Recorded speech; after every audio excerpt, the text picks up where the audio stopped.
Professor শঙ্কু ও চিচিং ১৮ই October. আজ সকালে সবে ঘুম থেকে উঠে মুখ টুক ধুয়ে ল্যাবরেটরিতে যাব, এমন সময় আমার প্রহ্লাদ চাকর এসে বলল, বৈঠকখানায় একটি বাবু দেখা করতে এসেছেন। আমি বললাম, নাম জিজ্ঞেস করেছিস? প্রহ্লাদ বলল, আজ্ঞে না।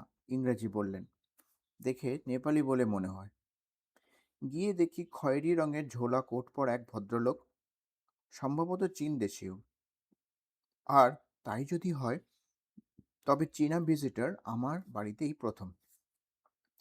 আমায় ঘরে ঢুকতে দেখি ভদ্রলোক তাঁর সরু বাঁশের ছড়িটা পাশে রেখে সোফা ছেড়ে উঠে দাঁড়িয়ে আমায় কোমর অবধি ঝুঁকে আমায় অভিবাদন জানালেন।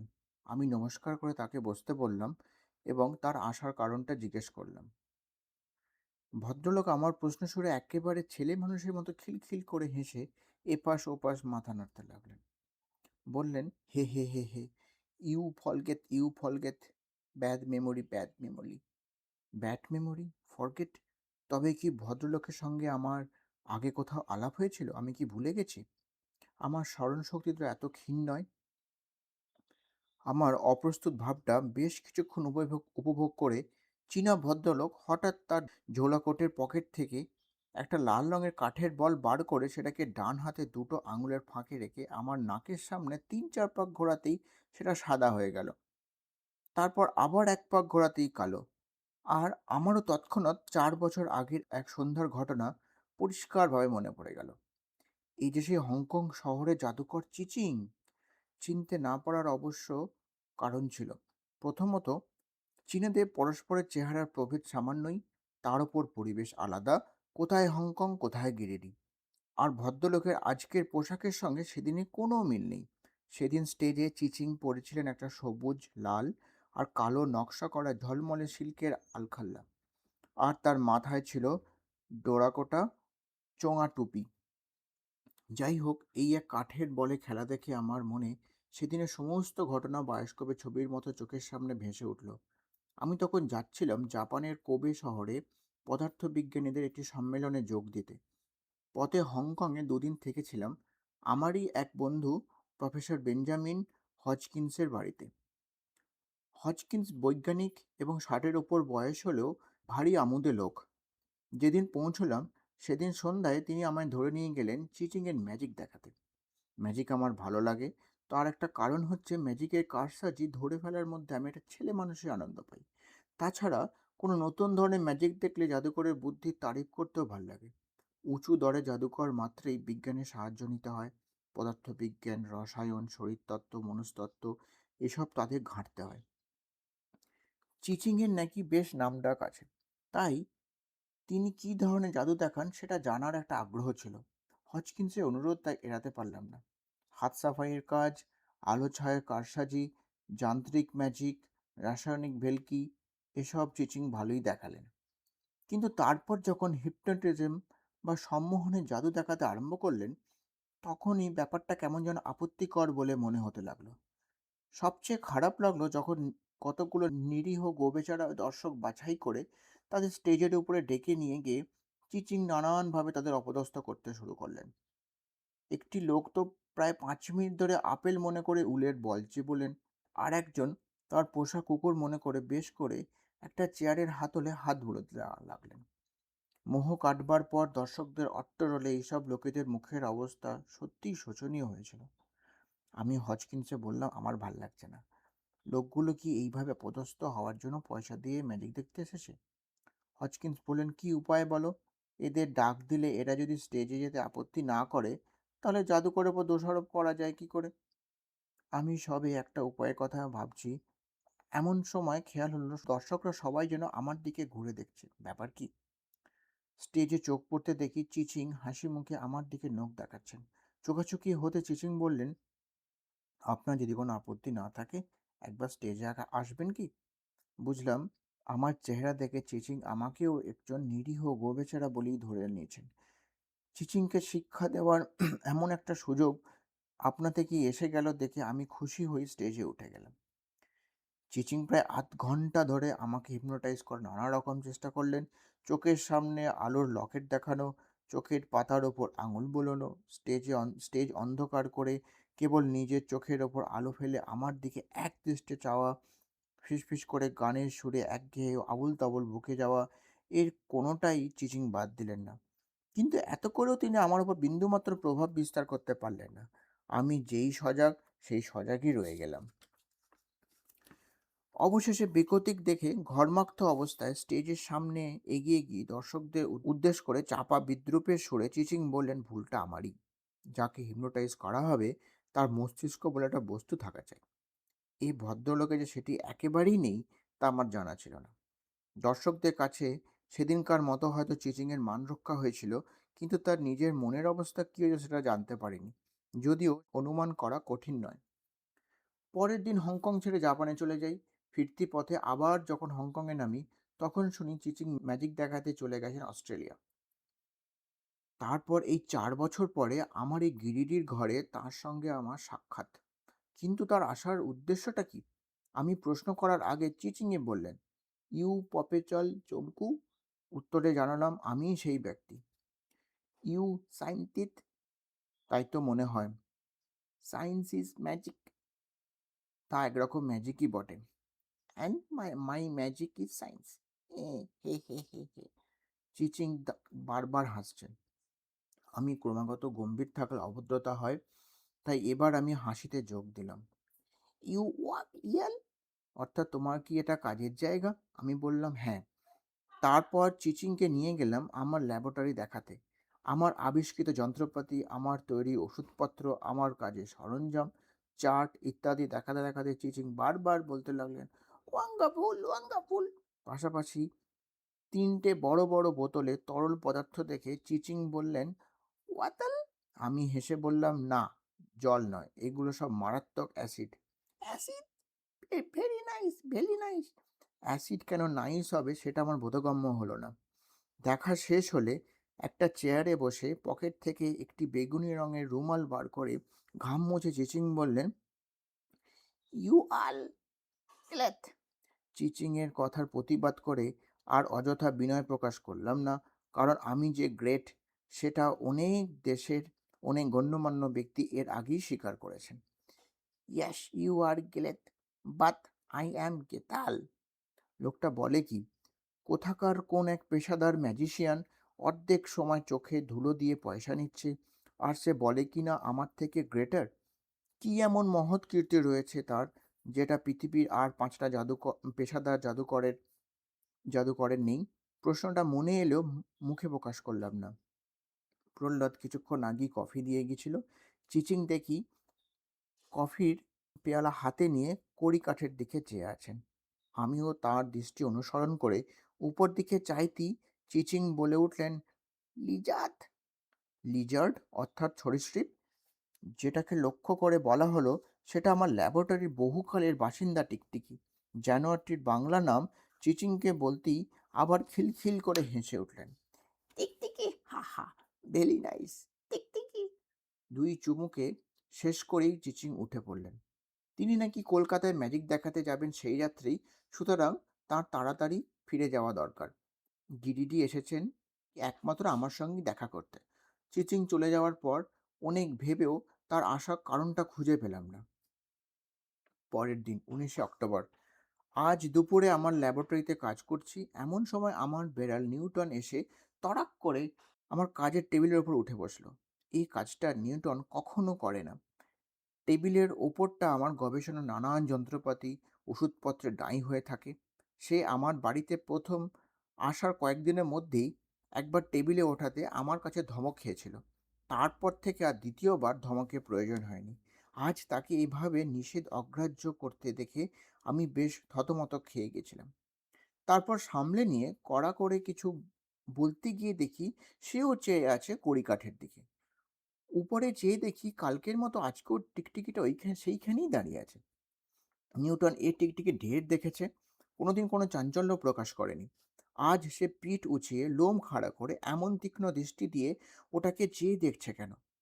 নিউটনকে ধরে নামিয়ে দেব মনে করে তার হাতে পিঠ দিতেই সে এমন ফ্যাঁস করে উঠল যে আমি রীতিমতো ভড়কে গেলাম।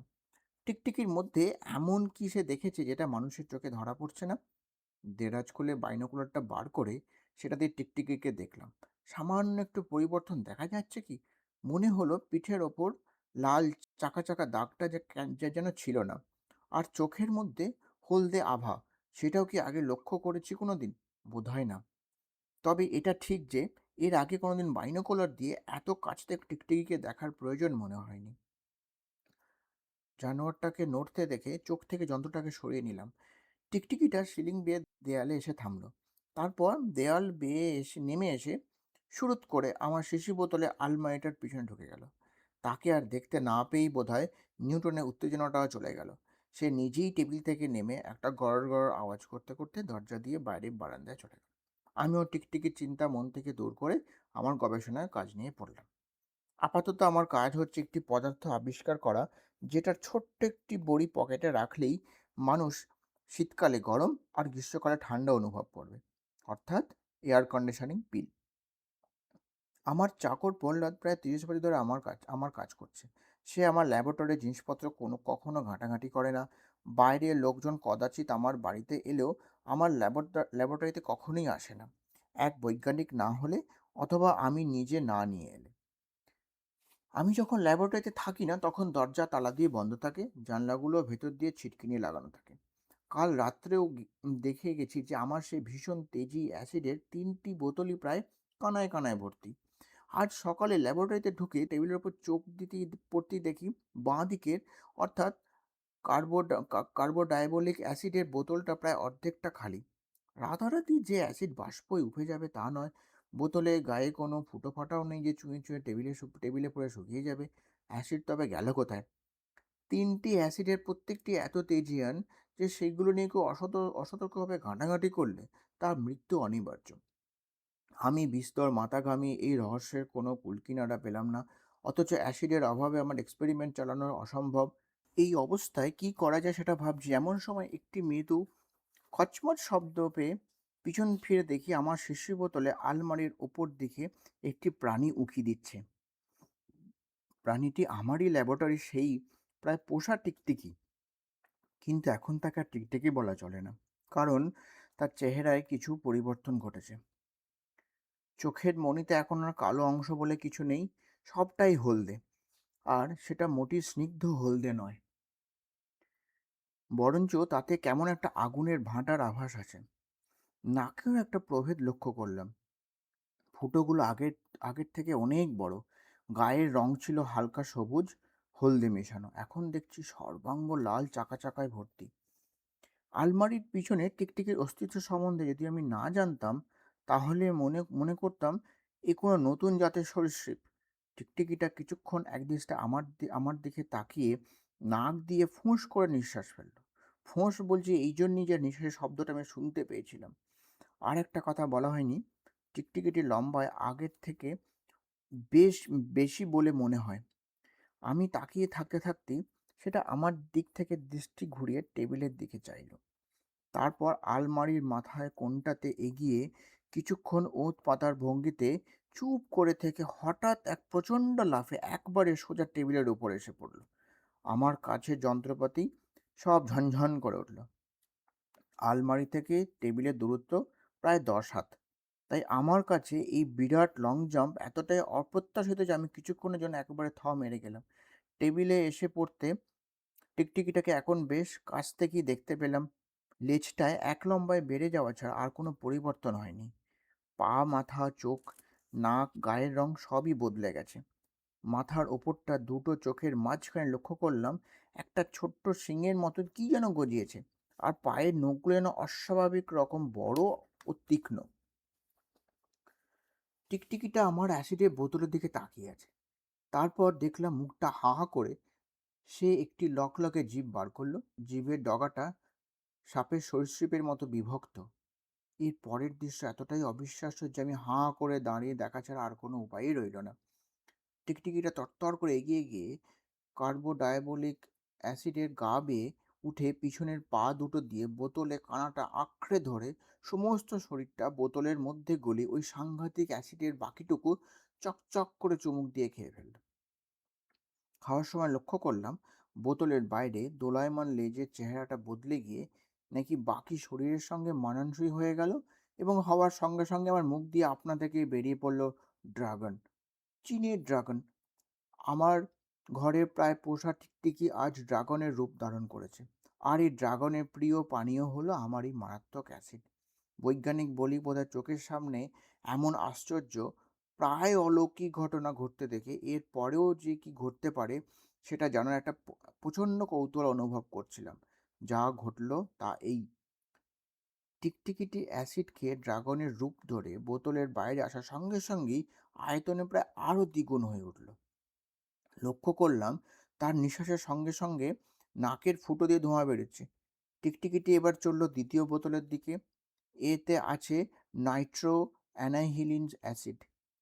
বোতলের পিঠটায় সামনে দুপা দিয়ে ভর করে উঠে এক কামড়ে চিপিটি খুলে ফেলে কয়েক সেকেন্ডের মধ্যে টিকটিকিটা আমার সমস্ত নাইট্রো অ্যানাইহিলিন শেষ করে ফেলল।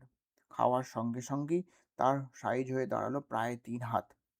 দ্বিতীয় বোতল শেষ করে তৃতীয়টি এগোনোর সময় আমার মন বলে উঠল, আর না, এবারে এটাকে শায়েস্তা করার উপায় বার করতে হবে। হলুই বা অ্যাসিড কোড, আমার মতো বৈজ্ঞানিকের হাতে কি একে ঘায়েল করার কোনো কল নেই? আর এক মুহূর্ত সময় নষ্ট করে আমার ঘরের কোনায় রাখা লোহার সিন্দুকটা থেকে আমার ব্রহ্মাস্ত্র অর্থাৎ ইলেকট্রিক পিস্তলটা বার করলাম। তাক করে মারলে একটি 400 ভোল্টের বৈদ্যুতিক শক যে কোনো প্রাণীকে নিঃসন্দেহে ধরাশায়ী করবে। পিস্তলটি আবিষ্কার করার পর আজ পর্যন্ত এর ব্যবহার করার কোনো প্রয়োজন হয়নি। আজ আমি এর শক্তি পরীক্ষা করব এই ড্রাগনের ওপর। ড্রাগন তখন সবে আমার ফোরোসোটানিক অ্যাসিডের বোতলের ছিপিটি খুলেছে। আমি অতি সন্তর্পণে এগিয়ে গিয়ে পিস্তলটি উঁচিয়ে তার কাঁধের ওপর তাক করে ঘোড়া টিপতেই একটা বিদ্যুতের শিখা তীরের মতো লাগলো লক্ষ্যস্থলে। আমি বিস্ময়ে এবং গভীর আতঙ্কে দেখলাম যে শকে একটি আস্ত হাতি ভস্ম হয়ে যাওয়ার কথা, সে শক এই 3.5 হাত ড্রাগনটি আয়তনে ক্রমতই কিন্তু বেড়ে চলেছে। প্রাণীর কোনো অনিষ্ট করতে পারল না। সামান্য একটু শিউরে ওঠে ড্রাগন বোতল ছেড়ে প্রায় 10 সেকেন্ড তার হলুদ জলজলে চোখ নিয়ে এক দৃষ্টে আমার দিকে চেয়ে রইল। আমি অনুভব করলাম আমার হাত পা অবশ হয়ে আসছে। তারপর ড্রাগনের নাক দিয়ে পড়ল নিঃশ্বাস, আর সে নিঃশ্বাসের সঙ্গে বেরোলো রক্তবর্ণ ধোঁয়া। সেই তীব্র ঝাঁঝালো বিষাক্ত ধোঁয়ায় আমার দৃষ্টি ও চেতনা লোপ পেতে শুরু করলো। অজ্ঞান হওয়ার আগের মুহূর্ত অবধি আমি দেখতে পেলাম ড্রাগন তার পায়ের আঘাতে ও লেজের আঁচড়ানিতে আমার টেবিলের সমস্ত যন্ত্রপাতি লণ্ডভণ্ড চূর্ণ বিচূর্ণ করেছে। প্রহ্লাদের গলায় আওয়াজে আমার জ্ঞান হলো। বাবু, বাবু! ধড়মড়িয়ে উঠে দেখি ল্যাবরেটরির চেয়ারে বসে আছি। প্রহ্লাদ জিভ কেটে বলল, এই দেখ, আপনি ঘুমিয়ে পড়লে? আমি বুঝতে পারিনি। কি হয়েছে? সেই নেপালি বাবু তেনার লাঠিটা ফেলে গেলেন যে। লাঠি? দরজার দিকে চোখ পড়তেই দেখি হাসি মুখে চিচিং দাঁড়িয়ে আছেন। তার হাতে সেই সরু বাঁশের হাঁটি। This time I forget my stick, হে হে, ভেরি সরি। আমার মুখ দিয়ে কেবল বেরোলো, but this dragon? Dragon? You see dragon? আমার সমস্ত যন্ত্রপাতি? বলতেও লজ্জা করলো, কারণ আমার টেবিলে জিনিসপত্র যেমন ছিল তেমনই আছে, কিন্তু অ্যাসিড? 3টি বোতলই যে খালি। আমি বিস্ফোরিত নেত্রে বোতলগুলোর দিকে চেয়ে আছি। এমন সময় শুনলাম চিচিংয়ের খিলখিল হাসি।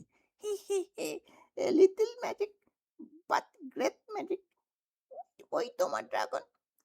চিচিং কড়িকাঠের দিকে আঙুল দেখালেন। ওপরে দেখি আমার চিরপরিচিত টিকটিকি তার জায়গাতেই রয়েছে। And your acid?